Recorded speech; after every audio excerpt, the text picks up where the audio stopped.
즐겁게 교회를 다니던 청년이 신학교를 갑니다. 그때부터 그 청년이 남자이든 여자이든 신학교에서 가장 많이 듣게 되는 표현, 그것이 아마도 사역 또는 사역자일 것입니다. 여러분은 신학교를 안 다녀보셔서 잘 모르시겠습니다만 여기 몇 분 다녀보신 분도 계시고, 저 경험을 비추어 볼 때 신학교를 입학하기 전 오리엔테이션부터 여하튼 여러분은 하나님의 부르심을 받은 하나님의 종이다 라는 환영사를 듣고, 매 수업마다 여러분은 하나님의 일꾼입니다. 일꾼의 자격, 일꾼의 준비, 일꾼의 자세 하고요. 또 여러분은 장차 하나님 나라의 일, 하나님의 교회의 일을 맡아 할 하나님의 사역자들입니다. 사역자의 태도, 사역자에게 주어지는 하나님의 상급, 사역자에 대한 하나님의 평가, 온통 사역에 대한 말을 보고 듣고 배우고 경험합니다. 그런 의미에서 신학교는 여러분이 생각하는 신학을 잘 배우고 성경을 많이 연구하는 곳이라기보다는 사역자를 양성하는 곳, 일꾼을 길러내는 곳, 이렇게 이해하시면 쉬울 겁니다. 그렇게 신학교에서 늘 사역에 대해서 하나님의 종이니 하나님의 일꾼이니 하나님의 사역자니 그거를 보고 듣고 배우고, 설교를 들으면 또 그거를 보고 듣고 배우고, 외부에서 목사님들이 오셔서 강연을 하시면 또 보고 듣고 배우고, 그래서 어느새 대부분 사역 중독이 되어버려요. 아침부터 저녁까지 밤새 일한다라는 사역 중독이 아니라 머릿속에 늘 사역에 대한 생각, 사역의 부르심, 사역의 준비, 사역의 태도, 사역의 일, 사역의 평가, 이것이 늘 가득 찹니다. 그리고 이제 신학교를 졸업하여 부사역자가 되면 말 그대로 교회에서 사역을 하게 되고, 나중에 개척을 해서 목회를 하게 되면 모든 사고가 또 사역에 집중됩니다. 성도들을 어떻게 동원할 것이며, 성도들을 어떻게 일하게 할 것이며, 성도들을 어떻게 활동하게 할 것인가, 거기에 집중합니다. 제가 혼자 곰곰이 생각해 보니까 제가 듣는 방송을 통해서든 어디 모임을 가서든 듣는 설교의 한 70에서 80%는 거의 패턴이 사역에 관한 것 같아요. 정작 하나님에 대한, 하나님의 성품, 하나님의 일하심, 하나님의 은혜, 이런 것들은 좀 적게 듣고 일에 대해서, 사역에 대해서 많이 듣는 것 같아요. 그래서 오늘은 사역에 중심하는 그런 설교에, 그런 성경에 대한 이해가 과연 어떠한가, 그리고 하나님 중심으로 한다면 설교를 어떻게 해야 하고, 신앙을 어떻게 이해해야 하고, 성경을 어떻게 분별해야 하나, 한번 살짝 비교해서 함께 나누어 보겠습니다. 신학교에서 입학생들을 사역자, 사명자, 하나님의 일꾼, 주의 종이라고 부르기 시작하니까 그들에게 가장 먼저 강조되는 게 무엇이냐? 바로 하나님의 부르심, 전문 용어로 소명입니다. 하나님의 부르심. 성경에 등장하는 인물들을 한 사람씩 한 사람씩 소개하면서 하나님이 그 사람을 부르셨다고, 하나님이 그 사람을 세웠다고 말합니다. 그러면서 이어지는 내용이 하나님이 왜 그 사람을 세웠을까? 허다한 사람 중에 있는데 하나님이 그 사람을 불러 세운 이유가 무엇일까? 근거가 무엇일까? 언급합니다. 하나님이 그를 부른 이유, 이제부터 그 사람의 장점, 그 사람의 특징이 강조됩니다. 그걸 좀 다른 표현으로 하면 사명자의 자격 또는 소명자의 조건입니다. 그걸 설교 제목으로 한다면 하나님이 쓰시는 사람, 또 다른 표현으로 하면 하나님께 쓰임받는 사람이 되자라는 주제의 설교가 됩니다. 뭐 예를 들면 다 아시겠지만 이런 거죠. 창세기 6장에 그 시대가 악하고 모든 사람이 태어나면서부터 생각하는 게 악하고 악이 관영하여서 모두가 멸망할 위기에 처해 있습니다. 그때 하나님께서 노아를 부르시는 소명 장면이 나옵니다. 많은 사람이 있었는데 하나님께서 왜 노아를 불렀을까요? 성경 구절에 보면 노아는 당시에 완전한 자요 의인이라 라고 나옵니다. 그래서 이제부터 노아에 대한 칭찬이 이어집니다. 모두가 악했을지라도 노아는 신실하게 자기의 의로움을 지켰고, 주변이 다 부패할지라도 자기는 청결함과 거룩함을 유지하여 하나님 앞에 온전하게 서 있었습니다. 하나님은 그런 사람을 찾으시고 하나님은 그런 사람을 부르셔서 하나님은 그런 사람을 세우십니다 라고 합니다. 설명 계속 이어지죠. 모두가 악하였지만 노아는 하나님을 그렇게 사랑해서, 당시에 비가 오지 않았습니다. 그래서 배를 만들 이유도 없습니다. 그런데 하나님이 배를 만들라고 하니까 노아는 하나님의 말씀이라면 순종하지요 라고 해서 배를 만듭니다. 주변 사람들이 야유하고 조롱하고 비난하고 왜 뜻없는 짓을 하느냐라고 해도 그 어느 것에도 흔들리지 아니하고 묵묵히 하나님을 의지하며 하나님의 말씀에 순종합니다. 그러니까 그런 사람을 하나님이 부르십니다 라고 합니다. 우리도 그런 사람이 되어 하나님께 쓰임받고 하나님께 큰 상을 받읍시다 라고 합니다. 그런 설교를 들으면 저는 궁금한 거예요. 아담 이후 모두가 죄인이었는데 하나님 말씀대로 사람이 태어나면서부터 생각하는 것이 악하였다라고 했는데 노아는 그 사람들 중에 포함이 안 돼요? 노아는 태어나면서부터 다른 데서 왔나요? 예수 그리스도가 오지 않았음에도 불구하고 십자가와 부활 사역이 없었음에도 불구하고 그 시대에 이미 노아가 스스로 의롭고 그 시대에 노아가 스스로 완전하여진다면 예수님은 뭐하러 오셨을까? 아브라함에 대한 설교도 마찬가지입니다.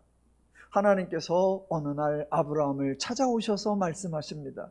내 본토 친척 아비집을 떠나라. 아브라함의 입장에서 황당한 말씀일 겁니다. 그런데 아브라함 한마디도 불평하지 않습니다. 따지지도 않습니다. 원망하지도 않습니다. 어디로 갈까요? 라고 묻지도 않습니다. 하나님이 말씀하시니 그날로 순종하여 길을 떠납니다. 어디로 갈지 갈 바를 알지 못하면서도 하나님의 말씀이라면 믿음으로 갑니다. 여호와께서 말씀하심에 아브라함이 믿으니 이를 의로 여기신지라 라고 했습니다. 예, 하나님이 부르시는 사람, 하나님이 찾으시는 사람, 하나님이 세우시는 사람, 바로 믿음의 사람입니다. 저는 궁금한 거예요. 아담 이후 모두가 죄인인데 하나님의 은혜 없어도, 예수의 십자가 사역 없어도 저절로 믿음이 생길 수 있는가? 그래서 그렇게 하나님의 말씀을 잘 순종할 수 있는가? 그게 가능하다면 예수님은 오실 이유가 없지요. 그리고 예수님이 오셔서 내가 의인을 찾으러 온 것이 아니요 죄인을 찾으러 왔노라 라고 하지 말아야지요. 목사님 설교에 의하면 하나님은 늘 의인만 찾고 계시니까, 늘 거룩한 자만 찾고 계시니까, 늘 신실한 자만 찾고 계시니까 나는 의인을 찾으러 왔노라 라고 말하셨어야지요.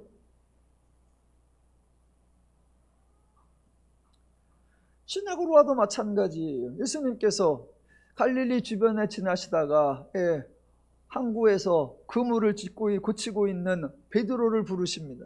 베드로를 부르셔서 나를 따라오너라 라고 하십니다. 그랬더니 성경에 뭐라 표현되어 있느냐?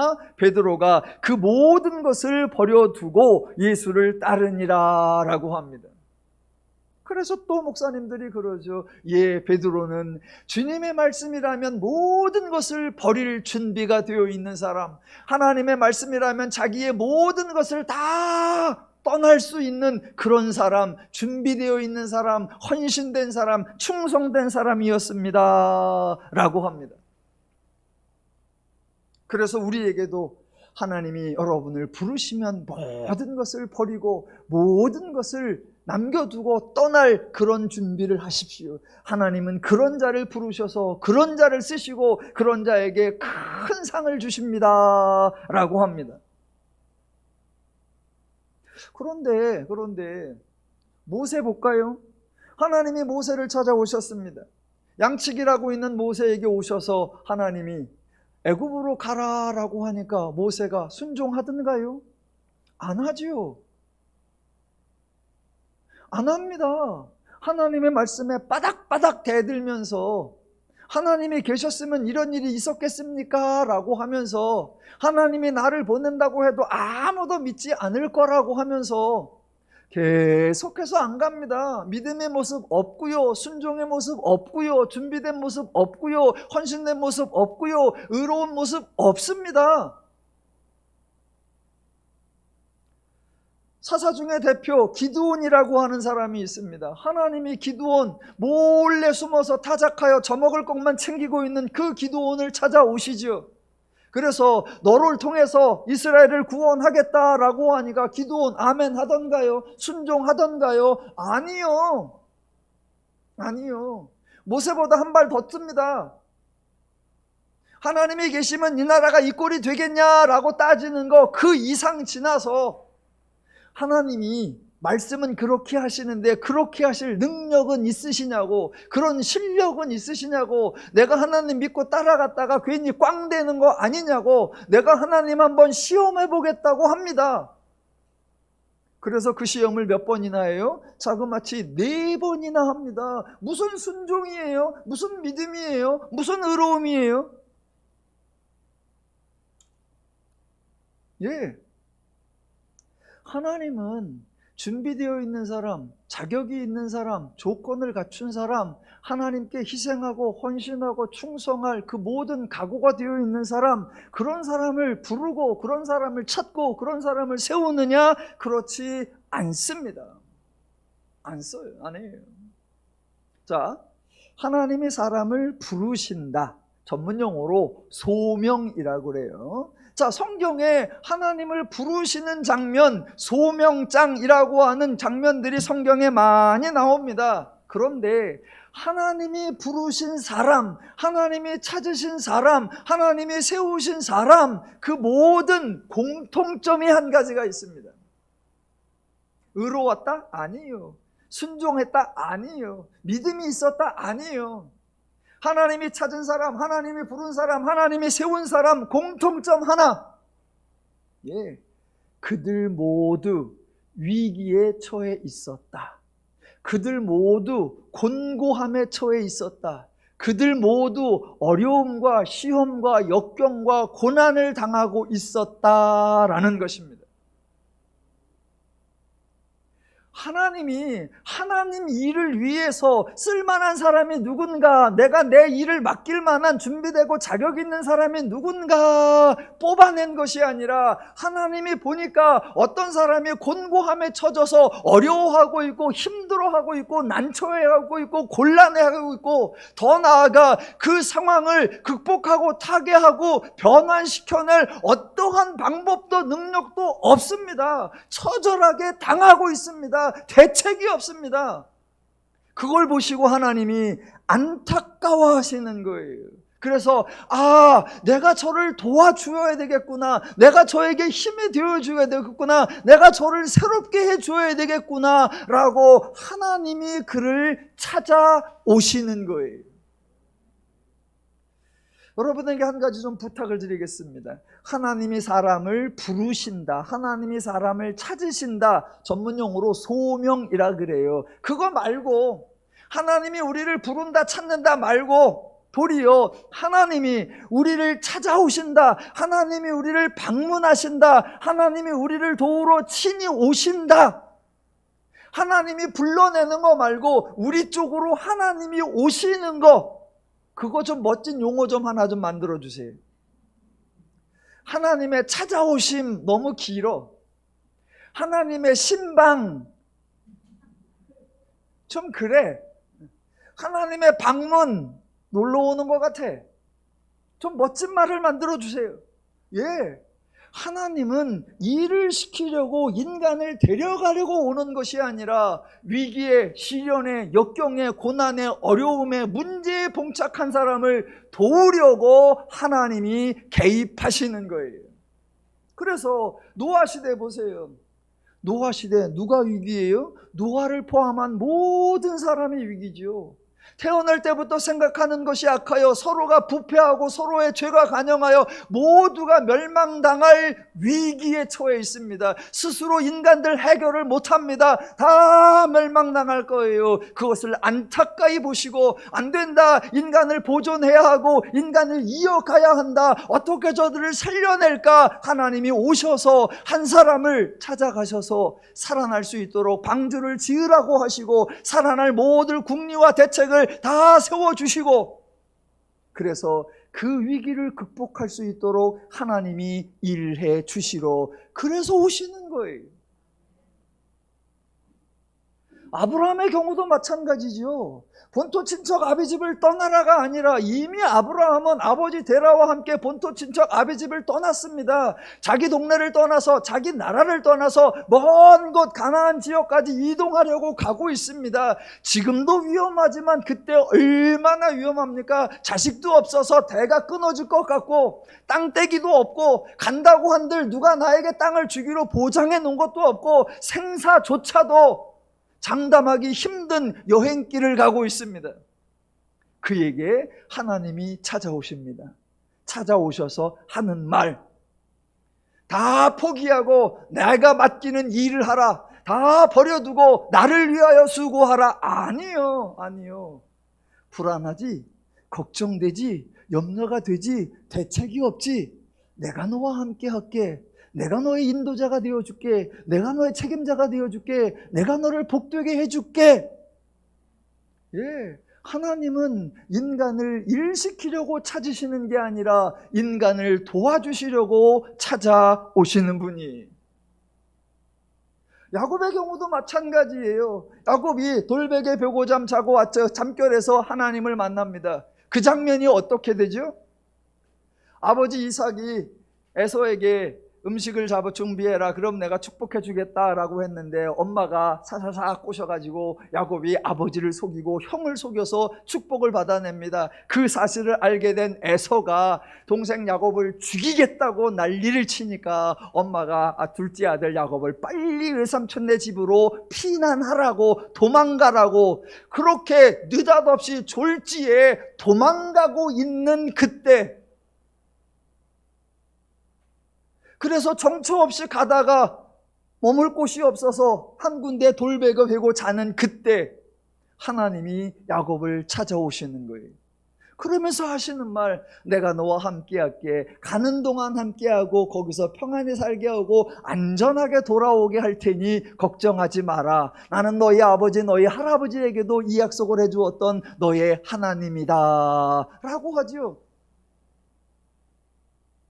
야곱으로서는 너무나 기뻤을 거고 너무나 감사했을 거예요.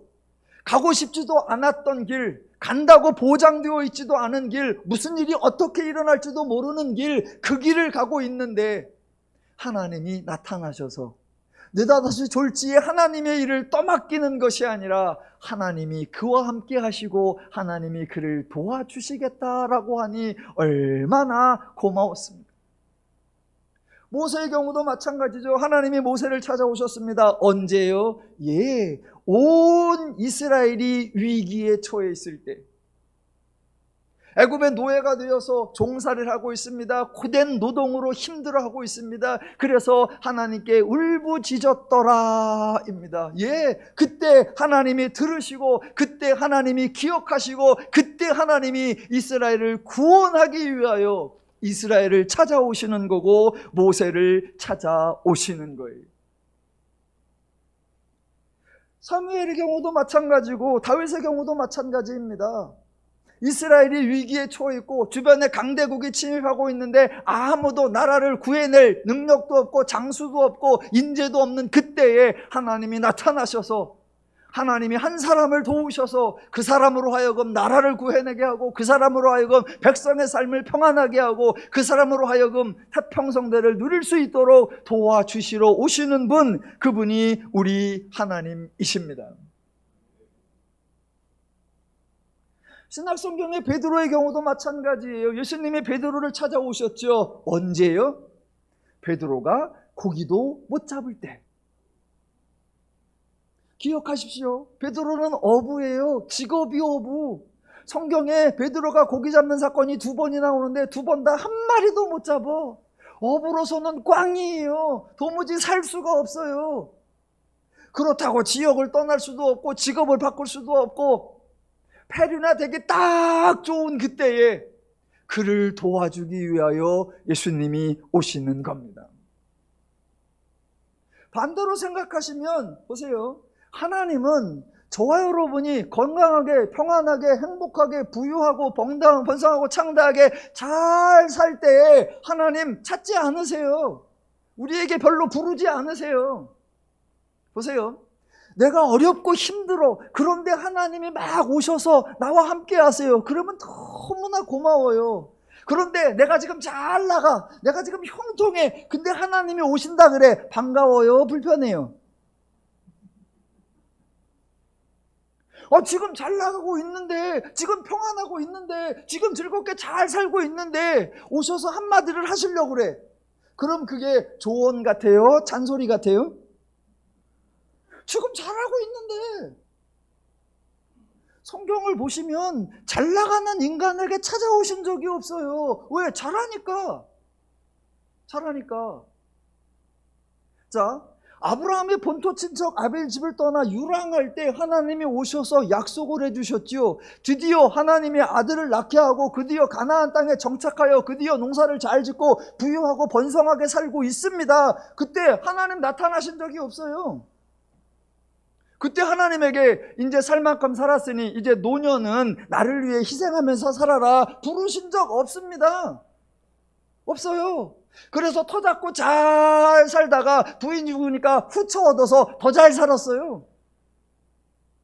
하나님이 두시는 거예요.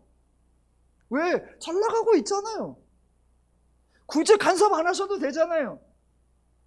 이스라엘 백성도 마찬가지예요. 자, 요셉이 먼저 애굽에 가서 총리가 돼 있었습니다. 애굽에 7년간 풍년이 들었는데 잘 비축해 놨다가 7년 흉년을 대비하고 있습니다. 그 7년 흉년 때에 가나안에 살고 있던 야곱의 집들이 먹을 것이 떨어져서 애굽의 식량을 구하러 갔다가 요셉과 만나게 되어서 드디어 아예 애굽으로 이사를 갑니다. 와, 총리의 가족이 왔다고 바로부터 나와서 애굽의 고급 관료가 다 환영을 합니다. 그래서 고센 땅을 할당 받아가지고 거기서 평화롭게 잘 삽니다. 그때 하나님 이스라엘 찾아오지 않으셨어요. 야, 너희가 여기서 한 100년쯤 살으니까 아주 여기가 니네 땅인 줄 알지? 아주 행복하게 잘 살고 있네. 여기 아니야. 그 행복이 다가 아니야. 나와. 당장 벗어나. 애굽에서 나가. 안 그러세요. 안 그러세요. 우리의 행복한 삶을 하나님께서 시샘하거나 질투하거나 간섭하지 않으세요. 그냥 뒀어요. 그래서 애굽에서 이스라엘 백성이 창대하고 생육이 번성했습니다. 그러자 바로가 질투를 하지요. 바로가 시샘을 해서 이 백성들을 그냥 두어서는 안 되겠다라고 해서 신분을 노예로 바꾸고 온갖 노역을 시켜서 뼈가 저리게 힘들게 만듭니다. 그렇게 힘드니까 하나님 호소하고 탄식합니다. 그걸 들으시고 하나님이 오시는 거예요. 왜? 힘드니까. 왜? 시련 중에 있으니까. 왜? 역경 중에 있으니까. 왜? 고난 중에 있으니까. 그렇게 그들의 음성을 들으시고 그들을 도와주러 오시는 거예요. 여러분이 잘 하시면 하나님 안 불러요. 하나님 간섭 안 해요. 우리는 자꾸 그 평안과 그 자유를 그냥 안 둬요. 그냥 안 둬. 잘 나갈 때 조심해. 꼭 공갈을 치고 꼭 협박을 칩니다. 하나님이 주신 평화가 있으면 그 평화를 기억하고 하나님 앞에 힘에 겹도록 감사할 줄 알아야지, 좋다고 마냥 저좋게만 살려면 그거 꼭 화가 돼. 아니요, 아니요, 아니요. 우리 하나님을 쫌생이 만들지 마십시오. 저희 교회도 마찬가지예요. 어떤 분이 아이고 요새는 너무 잘 나가요. 사업도 잘 되고 일도 잘하고 하도 바빠가지고 너무너무 바쁘고 너무너무 잘 돼갖고 교회 올 시간도 없어요. 그러면 하나님 냅두세요. 냅두세요. 조금 도와줬더니 지가 잘 된다고 이제 하나님도 있고 교회도 안 나와? 쓴맛을 봐라. 폭망하게. 안 해요. 안 해. 사업을 망하게 하기는 그렇고 병 하나 좀 탁 걸려봐라. 안 합니다. 우리 하나님은 그렇게 하시지 않아요. 평안하다, 형통하다, 건강하다, 잘 살고 있다. 그럼 됐죠. 뭘 더 바래요? 뭘 더 바래? 그러다가 혹시 뭔 일이 생기면 또 절박하니까 불안하니까 하나님께로 찾아오죠. 그럼 하나님이 왜? 잘 나갈 때 모른 척 하더니 집 필요하니까 날 찾아? 어림없다. 안 그러세요. 안 그러세요. 아, 이제라도 내가 필요하냐? 이제라도 내 도움이 필요하냐? 그래, 나는 너의 편이고 나는 너를 위해 일하는 하나님이다. 그분이 우리 하나님이세요. 그러니까 사역 중심의 사고, 기독교에서 근본 뿌리부터 잘못된 거예요. 하나님이 하나님의 일을 위하여 준비되고 능력 있는 자를 불러서 하나님의 일을 맡기신다. 아니요. 하나님은 뭔가 부족한 게 없고 하나님을 위해서 우리가 해드릴 일이 없습니다. 정반대입니다. 하나님은 늘 우리를 보시면서 우리의 부족함, 우리의 연약함, 우리의 어려움, 우리의 힘듦, 우리의 곤고함, 우리의 문제, 그거를 긍휼히 여기시고 그것을 도와주시기 위하여 찾아오시는 분, 간섭해 주시는 분, 일해 주시는 분, 그분이 우리 하나님이십니다. 우리가 교회에서 간증을 듣잖아요. 간증을. 그런데 평상시 하는 설교대로라고 하면 우리 교회 간증은 있을 수가 없어요. 혹시 여러분 간증 중에 이런 간증 들어보셨습니까? 제가요 준비를 얼마나 했는지 저는 준비가 다 해놨습니다. 와, 저처럼 준비한 사람 나와 있어 봐. 뭐라 그래. 제가 준비를 그렇게 잘해갖고요 능력을 얼마나 갖추었는지 하나님이 뭐를 맡기든 다 해낼 재주가 있다고 그렇게 능력을 갖추었고, 제가 또 기본이 성실이고 기본이 충성이라 얼마나 부지런히 일을 잘하고 아싸라하게 했는지 딱딱딱 다 해내니까 하나님이 저 같은 사람 상 안 주면 누굴 줘요? 이런 간증 들어보셨어요? 그건 자수성가예요. 우리의 간증 늘 그거잖아요. 우리의 간증 너무나 어려워서요, 대책이 없어서요, 아무 방법이 없어서요, 이 사람 물어봐도 안 되고 저 사람 도와달라고 안 되고 도무지 방법이 없어서 그저 할 줄 있는 게 하나, 그저 하나님 앞에 기도해보자, 하나님 앞에 매어 달렸어요. 그런데 하나님이 저같이 자격 없는 자를, 저같이 준비 안 된 자를, 저같이 무능한 자를 하나님이 도우셔서, 하나님이 주의해 주셔서 이렇게 하니까 와, 그게 될까 그랬는데 와, 그 일이 되더라고요. 어째까지도 들은 척도 안 하던 인간들이 그걸 들어주고 그거를 도와주는데 와, 이거는 하나님이 하셨다고 밖에는 말할 수가 없어요. 내 능력이 아니에요. 내 실력이 아니에요. 이거 하나님 은혜예요. 이게 간증이잖아요. 근데 우리는 그런 간증이 못 나오게 하잖아요. 준비된 사람이 되자, 능력 있는 사람이 되자, 헌신하는 사람이 되자, 믿음 있는 사람이 되자, 하나님은 그런 사람 들어 쓰신다. 그럼 기독교의 간증은 있을 필요가 없잖아요. 자, 사역 중심의 사고방식, 사역 중심의 교훈, 첫 번째가 뭐다? 하나님의 부르심, 소명. 그래서 부름받은 사람의 자격, 부름받은 사람의 근거, 그런 거 없다. 도리어 기독교는 우리를 불쌍히 여기시고 우리를 긍휼히 여기시는 하나님이 찾아오신다라는 겁니다. 자, 두 번째, 그렇게 하나님이 부르신다라는 얘기를 했으면 그 다음에 나오는 얘기가 왜 불렀겠어요? 일을 시키려고 불렀겠죠. 그래서 나오는 게 부르신 사람에게 하나님이 맡기신 일, 전문용어로 사명이라고 합니다. 하나님이 부르셔서 하나님이 일을 맡기시면 우리는 충성을 다해 그 사명 완수를 위하여 평생 애쓰며 하나님 나라 갈 때까지 충성하는 겁니다. 여러분이 받으신 사명이 무엇입니까? 그 사명을 잊고 살면 인생이 헛되고 그 사명을 잊으시면 실패한 인생입니다. 하나님의 사명 기억하시고 하나님의 사명 완수를 위해 달려갑시다. 불가능. 기독교는 그런 메시지가 불가능합니다. 왜요? 지금 하나님이 누구를 찾아오셨다? 시련에, 역경에, 고난에, 문제에, 환난에 처한 자. 여러분, 그런 사람들에게는 뭔가 일을 맡길 처지가 아니에요. 지금 자기 삶조차 버거워하고 있고 자기 문제에 허덕이고 있습니다. 그 일에도 벅차하는 사람에게 하나님 일까지 맡깁니까? 하나님은 불난집에 기름 붓기 전문이세요? 아니요. 사명은 정반대가 되어야 됩니다. 우리를 불러서 하나님의 일을 하게 하려고 하나님의 일을 맡기려고 아니라 우리의 연약함과 곤고함을 보시고 하나님이 찾아오신 거니까 지금부터 누가 일하셔야 되느냐? 하나님이 일하셔야 됩니다. 그래서 사명을 주는 것이 아니라 하나님은 약속을 주십니다. 네가 해야 할 일을 지시하는 것이 아니라 하나님이 하실 일을 선포하시는 거예요. 그래서 아브라함에게서 하나님이 뭐 하셨어요?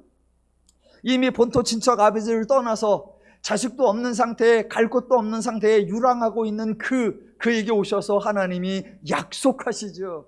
내가 너와 함께해서 너에게 아들도 줄게. 그래서 너에게 민족도 이루게 할게. 그리고 너에게 땅도 줄게. 그리고 너에게 복의 근원이 되게 해줄게. 네가 그런 사람이 되도록 내가 수고하고 내가 일하고 내가 헌신하고 내가 충성해서 내가 너를 그런 사람으로 만들어 놓고 너의 문제 해결하고 너에게 새로운 삶을 베풀어 줄게. 하나님의 선포이십니다. 여러분이 그거 들으시면 기쁘세요? 부담되세요? 기쁘죠. 그렇게 하나님은 오시는 거죠. 오셔서 하나님이 하실 일을 선포하시는 거예요. 모세에게도 마찬가지예요. 이스라엘이 노동 중에 힘들어서 부르짖으니까 하나님이 오셨어요. 뭐라고 하십니까?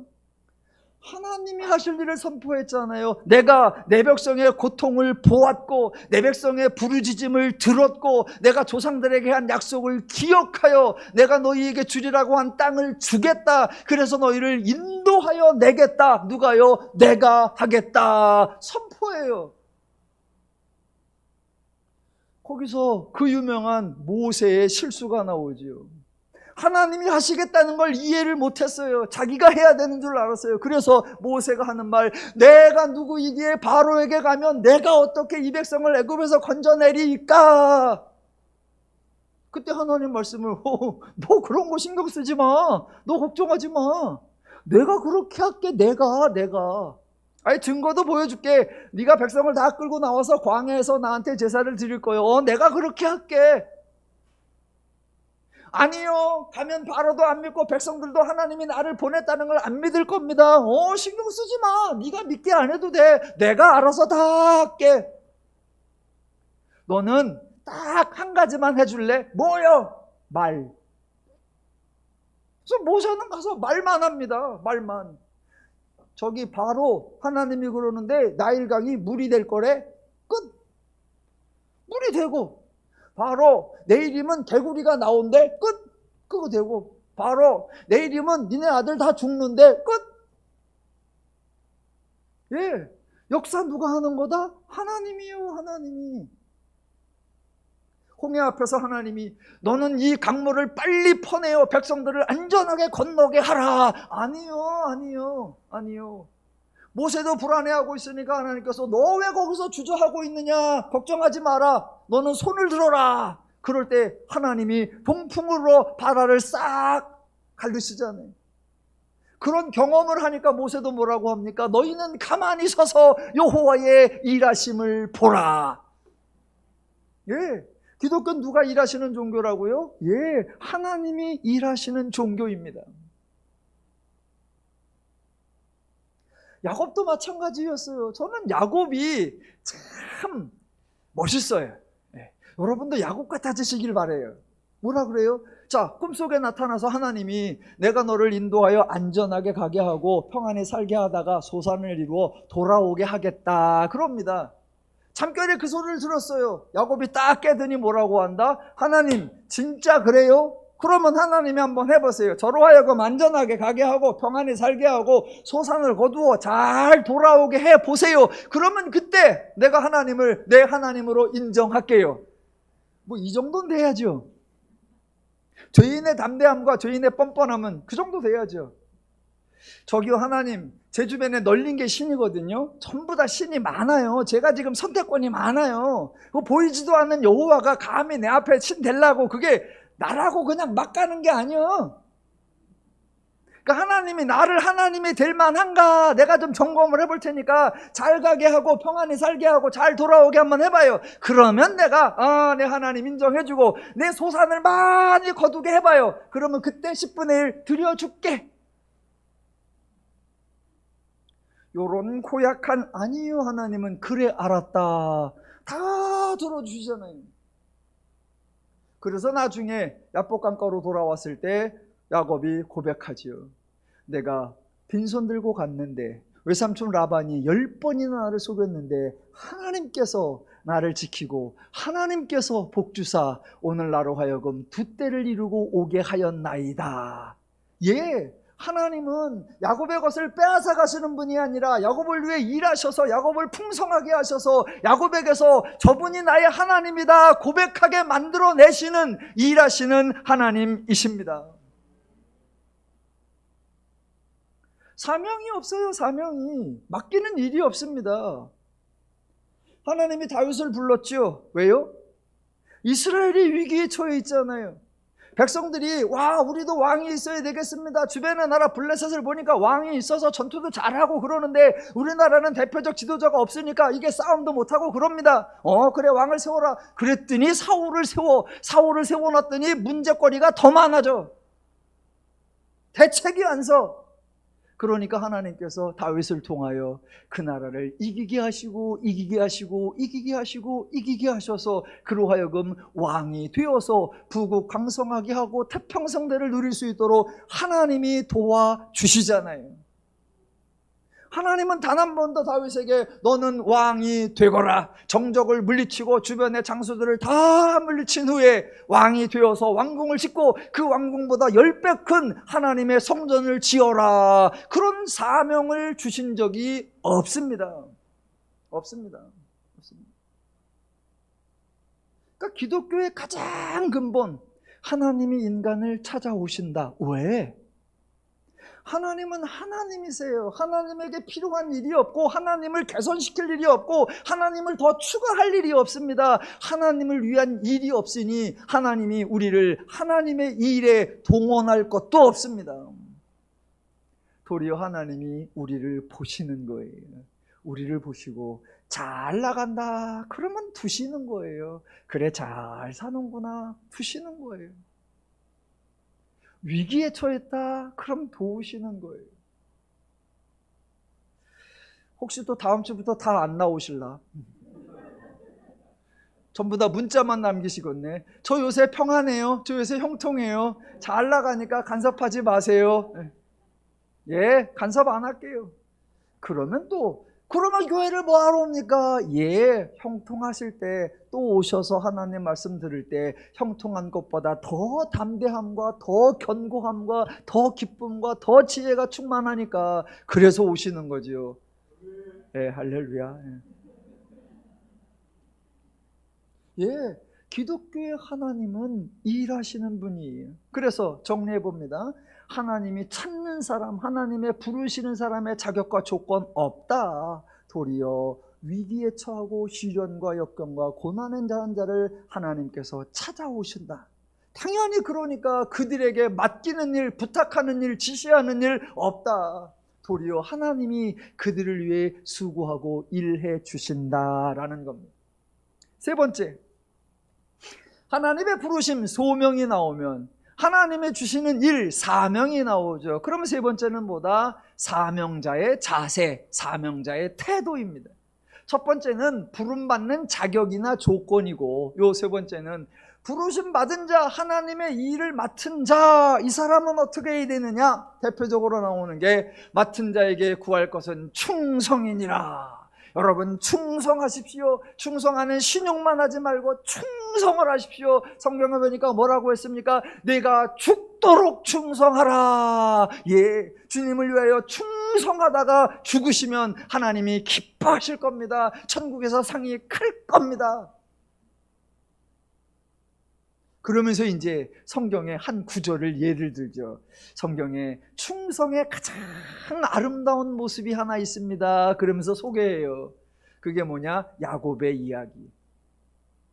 야곱이 외삼촌 라반의 집에 갔죠. 그랬더니 외삼촌이 조카인데 맨날 속여. 결혼도 속이고 세경도 속이고 맨날 속여요. 그래갖고 자기 소산을 못 이루어.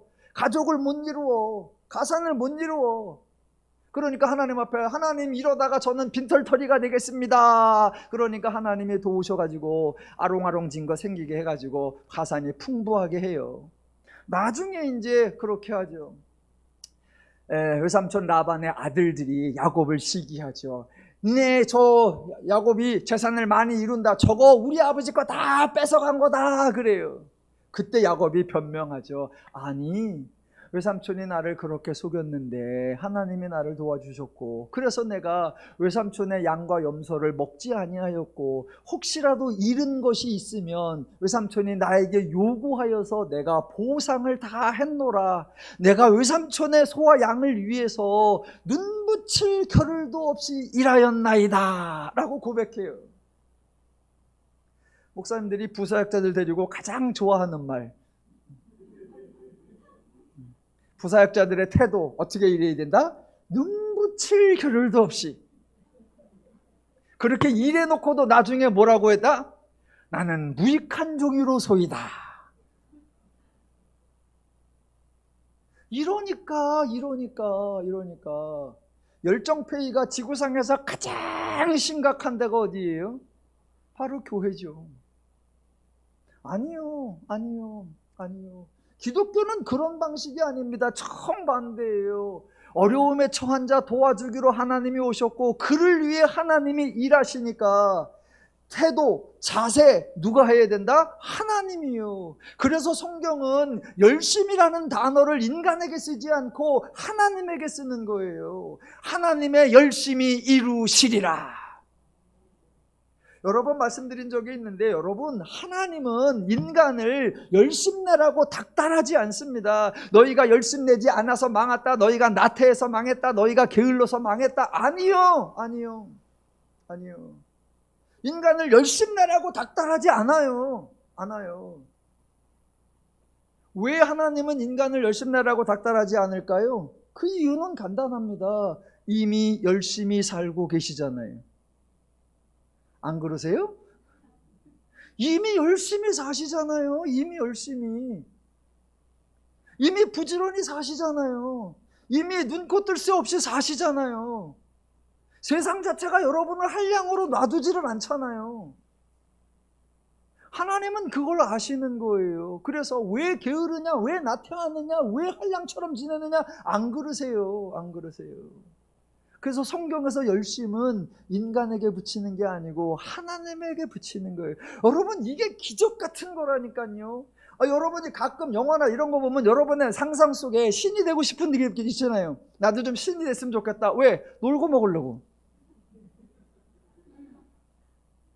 내일 이제 쉬는 날인데 여러분이 도시락 하나 싹 들고 어디 뭐 계곡쯤에 가가지고 발 담그고 이제 뭐 커피 한 잔 따먹고 빵 하나 이렇게 드시면서 바람 살랑살랑 부르면 그늘 밑에 앉아서 이렇게 쉬고 있습니다. 그걸 뭐라고 한다? 신선놀음. 신들은 그러고 지내는 거잖아요. 신들은 그런데 우리 기독교의 하나님은 그런 신선 노름이 아니라 하나님은 열심히 일하시는 분이에요. 충성하시는 분이에요. 오죽하면 졸지도 아니하시고 주무시지도 아니하시면서 너를 지키노라 라고 하시는 분입니다. 예, 저는 여러분의 신앙생활 태도에 불만이 없습니다. 저는 여러분의 신앙생활 태도를 다 존경합니다. 왜 그렇게 충성을 안 하세요? 왜 그렇게 부지런을 안 하세요? 왜 그렇게 헌신을 안 하세요? 왜 그렇게 희생을 안 하세요? 아니요. 어머, 연휴인데 오셨어요. 대단하십니다. 대단하십니다. 휴일을 앞두고 오셨어요. 엄청나십니다. 와! 부탁드리는데 내일은 오지 마세요. 내일은 오지 마세요. 내일은 오지 마세요. 다음 주 연휴에도 주일만 오세요. 주일만 오세요.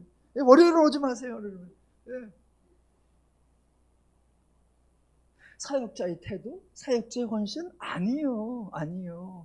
하나님은 언제나 인간을 위해서 일해 주십니다. 복음서 시대 가면 누가복음에서 계속 설교되듯이 어떤 여인이 예수님께 나왔습니다. 여다한 사람이 있었는데 그 여인이 예수님을 만졌습니다.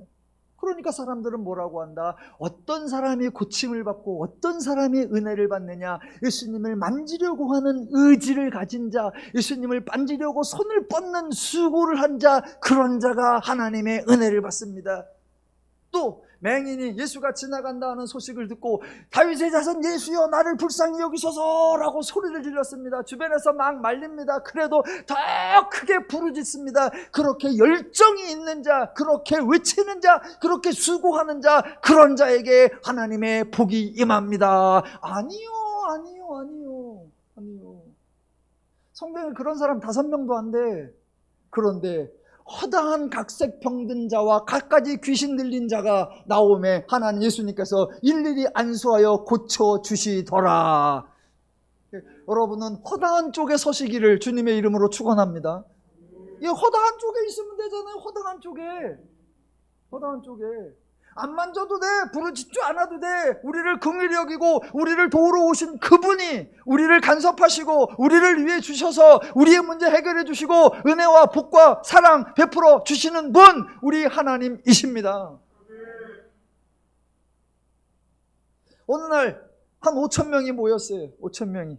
예수님의 말씀을 잘 듣지도 않아. 그런데 행여 뭐 볼거리 있나, 행여 먹을거리 있나, 때가 되면 집에 가야 되는데 안 가. 그러고 있어요. 그러니까 예수님께서 걱정이 되시죠. 때가 되었는데 너희가 저들에게 먹을 걸 주어라. 없습니다. 제자들이 걱정해요. 그랬더니 어떤 어린이가 오병이어가 있습니다. 그랬더니 가져와라. 그래서 축사하십니다. 그리고 그러셨죠. 나를 믿는 놈만 먹어라.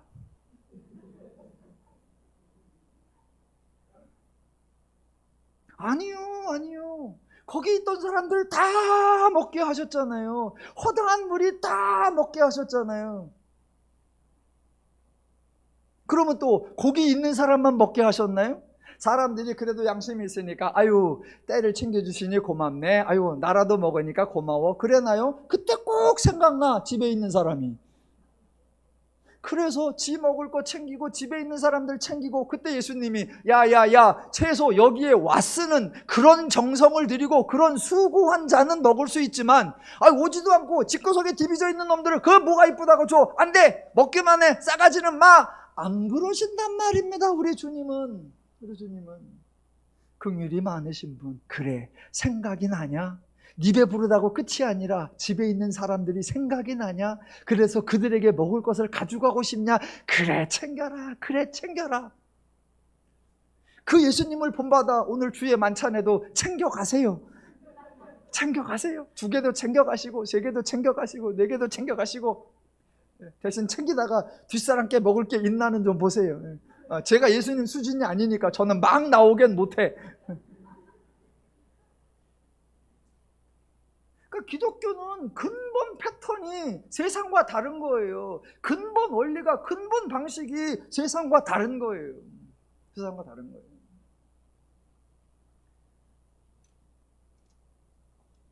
종종 다윗이 신실하게 하나님을 의지했잖아요. 예, 그런 적 있어요.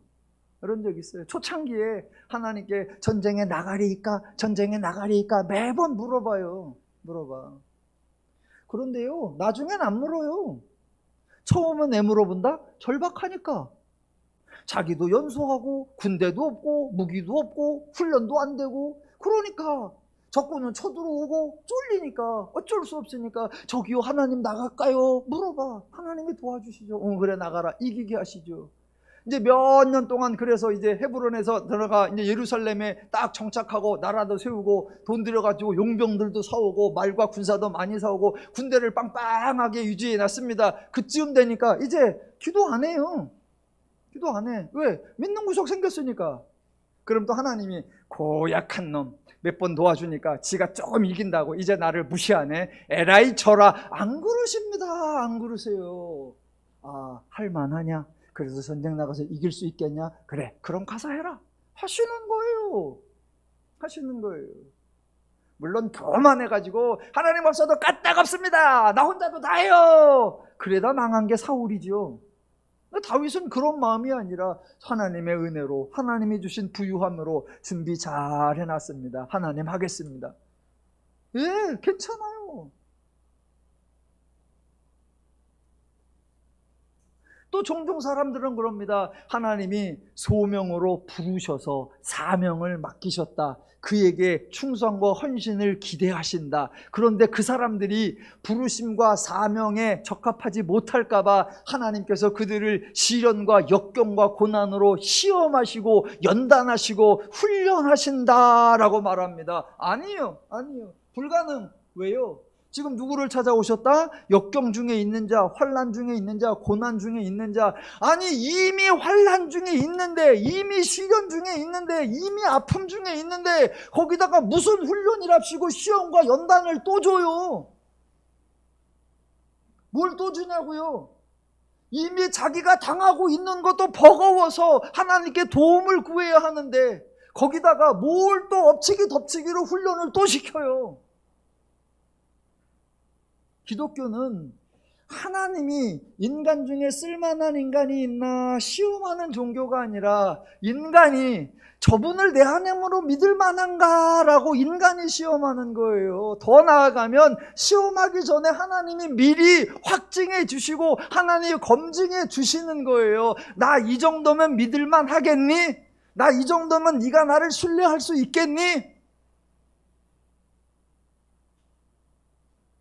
하나님을 많이 시험해 보세요. 괜찮습니다. 괜찮아요. 하나님의 일하심, 기독교는 하나님이 열심 내는 종교예요. 하나님 열심 내는 종교. 광야에서 누가 일했어요? 하나님이 일하지요. 백성들은 계속 먹고 불평하고 먹고 원망하고 먹고 불순종하고 먹고 패역하고.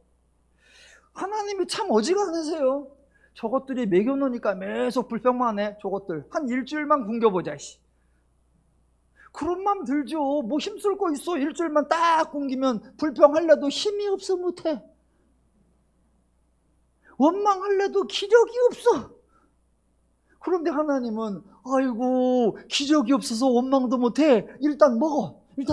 원망도 힘에 있어야 되고 불평도 힘에 있어야 돼. 일단 먹어.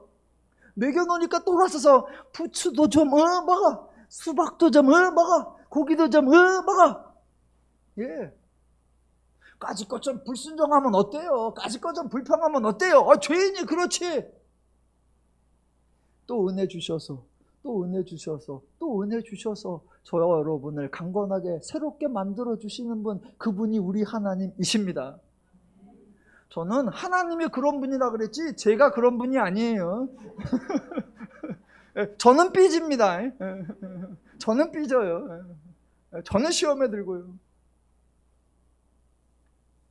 자, 하나님이 부르시는 사람의 자격과 조건 그런 거 없다. 두 번째, 하나님이 맡기시는 사명, 일 그런 거 없다. 세 번째, 하나님이 사명자에게 기대하는 자세와 태도, 헌신과 충성 그런 거 없다. 다 누가 하는 거니까 하나님이. 그러면 이제 네 번째가 나오는 거예요. 자, 하나님이 여러분을 부르셔서 하나님에게 일을 맡기시면 여러분의 일을 충성스럽게 해내십시오. 그러면 네 번째 뭐예요? 그러면 하나님이 여러분을 보시고 잘했다, 착하고 충성된 종아 칭찬하시고 하나님이 여러분에게 상급을 내려주시는 겁니다. 성립될 수 없지요. 왜? 일 시키려고 찾은 것이 아니라 도와주려고 오셨고, 일을 맡기신 것이 아니라 하나님이 하셨고, 우리의 충성을 요구한 것이 아니라 하나님이 열심을 내셨으니까, 평가가 없죠. 평가가 없고 상벌이 없습니다. 상벌이. 왜요? 상벌이 없으면 너무나 허전하잖아요. 상벌이 없으면 소망도 없잖아요. 아니요. 상벌이 없는 게 여러분의 희망을 꺾는 게 아니라, 지금 사람들이 언제 예수님 하나님이 찾아오셨다? 위기 때, 고난 때, 시련 때, 역경 때. 그러면 하나님이 찾아오셔서 일한 거 그 자체가 이미 은혜잖아요. 그 자체가 복이잖아요. 노아, 온 인류가 패망할 위기에 처해 있습니다. 하나님이 오셔서 배를 만들게 하고 생명을 보존하여 민족이 이어지게 하셨습니다. 살았잖아요. 은혜잖아요. 아브라함 유랑하고 있습니다. 그런데 하나님이 오셔서 아들을 주셔서 대를 잇게 하셨고, 민족을 이루게 하시고, 가나안 땅에 정착하게 하시고, 복의 근원이 되게 하셨잖아요. 그거 복이 받은 거잖아요. 모세와 이스라엘 애굽의 노예가 되어 종살이하고 있을 때 하나님이 노동을 그치게 하시고, 거기에서 건져내게 하시고, 자유롭게 하시고, 평안하게 하시고, 행복하게 하시고, 더 나아가 가나안에 가서 정착하여 자기 지경을 이루면서 살게 하셨잖아요. 복이잖아요. 기독교는 하나님이 오셔서, 하나님이 일하셔서 하나님이 복을 주시는 거예요. 그러면 우린 뭐 해요? 그게 오늘 본문에 나오는 거 하나죠. 이제 하나님이 우리에게 이런 말씀을 왜 하신다? 하나 더 가볼까요? 상벌이 없다. 누가복음, 이제 설교 중에도, 강해 설교 때도 나오겠습니다만, 자, 예수님이 예루살렘에 갑니다. 그랬더니 어떤 사람이 예수님을 고발합니다. 그래서 예수님을 잡아가고, 예수님을 때리고, 예수님을 창과 상으로 찌르고, 예수님을 채찍질하고, 예수님 머리에 가시관을 씌우고, 예수님 손과 발에 대못을 박습니다. 자, 그런 놈들, 예수님 부활하신 후에 어떻게 되죠? 예수님이 한 놈도 안 빠지고 그들 다 찾아가셨죠? 그래서 예수님이 받은 대로 갚아주셨죠? 대못, 그놈은 10cm 박았는데 예수님은 20cm 박았죠? 아니요. 그렇게 예수님을 때리고 찌르고 팬 그들을 위해 예수님은 십자가 지셨잖아요. 그들이 받은 벌이 있나요? 없잖아요. 그건 예수님과 그렇죠. 그래서 이제 사도행전 들어가면 예수님 믿는 사람들을 박해하고 예수님 믿는 사람들을 핍박하던 사람들, 그 사람들은 벌 받는 거잖아요. 아니요. 가장 대표적인 거 사도행전 9장, 예수 믿는 사람들을 잡으러 가던 바울, 벌을 받았나요? 은혜를 받았나요? 은혜를 받았잖아요.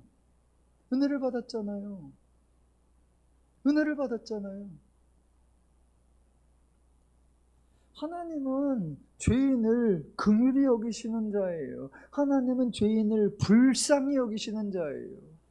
죄를 질 수밖에 없는 그 연약함과 죄에 사로잡혀 있는 그것을 아시고 그를 품으시고 그를 수용하시며 그를 위해 일하셔서 그가 새로워질 수 있도록 변화시켜 주시는 분, 그분이 하나님이세요.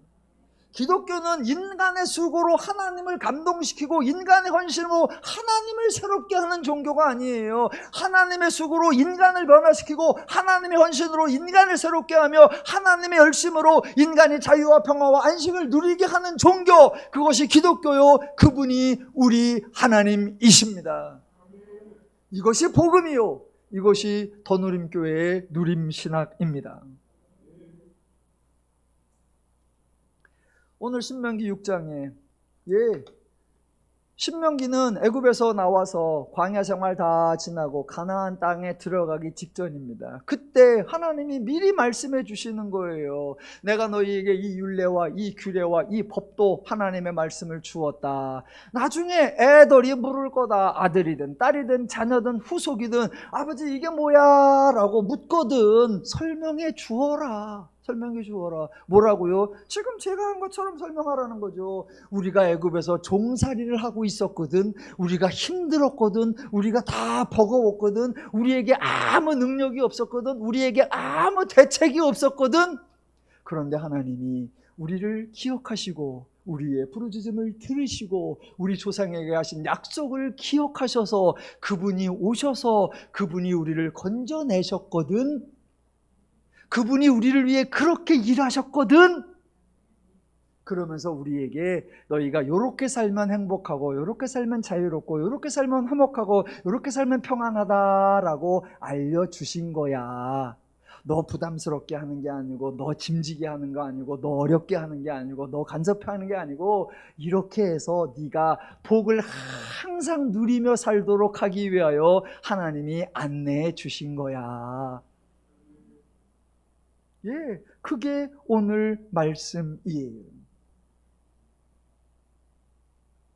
그 가장 곤고한 문제, 사람마다 다르죠. 야곱은 예를 들어 혼자 피신 가던 경우, 아브라함의 경우, 여행하던 경우, 그 다음에 이스라엘 경우, 노동하던 경우, 다윗의 경우, 적장의 위협을 받던 경우 다양하죠. 그런 위기상황 극복해 주죠. 그거는 상징적인 일이고 가장 본질적인 게 뭐예요? 죄로부터 벗어나라, 그거죠. 그래서 이 말씀을 하시면서 뭐라고 합니까? 너희는 애굽에서 나왔으니까 이제 노예가 아니니까 자유인이다. 자유인으로 행복하게 살아라. 그런 말씀 안 하세요. 가나안에 들어가서 이제 유랑 끝났다. 정착했으니까 자기 집 짓고 행복하게 살아라. 그런 말씀 안 하세요. 결론은 뭐라고 하느냐? 너희가 애굽에서 나왔는데 애굽에서 보고 듣고 배웠던 애굽의 풍속을 따르지 말고 너희가 가나안에 들어가서 보고 듣고 배우게 될 가나안의 풍속도 따르지 말고 너희가 출애굽부터 광야의 모든 과정에 하나님께로 배운 하나님의 원리, 하나님의 마음, 하나님의 기준, 하나님의 가치, 하나님의 방법, 이 하나님의 방식대로 살아라. 그러면 너희가 항상 복을 누리게 될 것이니라. 그 하나님을 더욱더 알아가시고 그 하나님의 말씀대로 행하셔서 그 하나님의 복락을 누리며 사시기를 주님의 이름으로 축원합니다.